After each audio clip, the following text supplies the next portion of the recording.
Hi, it's Melanie, and today I want to share with you a simple tool and a simple strategy that I use personally every day in my life in some form or another, and that I also use with my clients, and that is to track.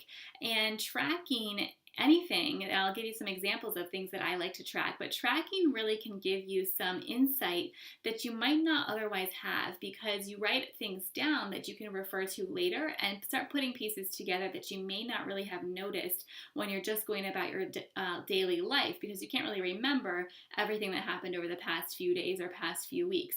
But when you write it down, you really give yourself the opportunity to analyze it and really maybe put some more, connect some more dots and figure out some more triggers about what could really be contributing to how you're feeling.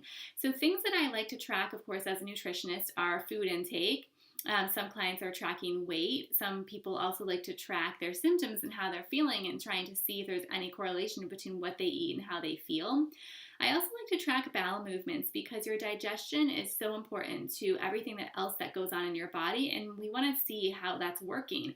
And tracking your bowel movements gives us a really good insight into what's going on in that part of your body. And other things that I track with clients are fertility throughout the month and blood sugar as well.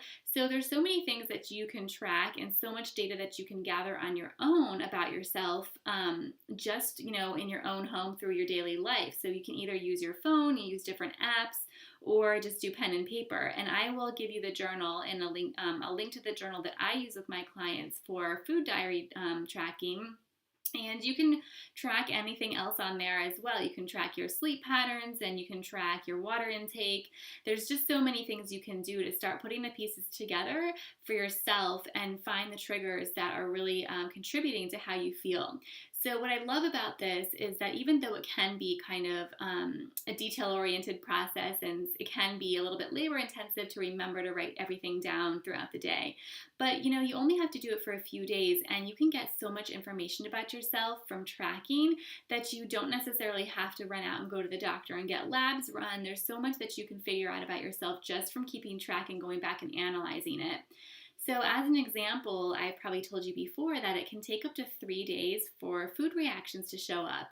And a lot of times it's really hard to put those pieces together because if you're feeling bad today, if you have a headache or something else going on, you're not always going to be thinking about what happened yesterday, the day before, and the day before that. But if you write it all down over time, you can start to put those pieces together.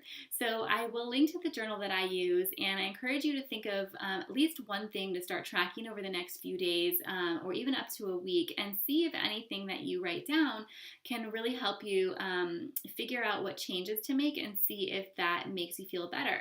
So I'd love to hear from you on how this process works and what tools you love to use for tracking. And I'll talk to you again in the next video. Bye.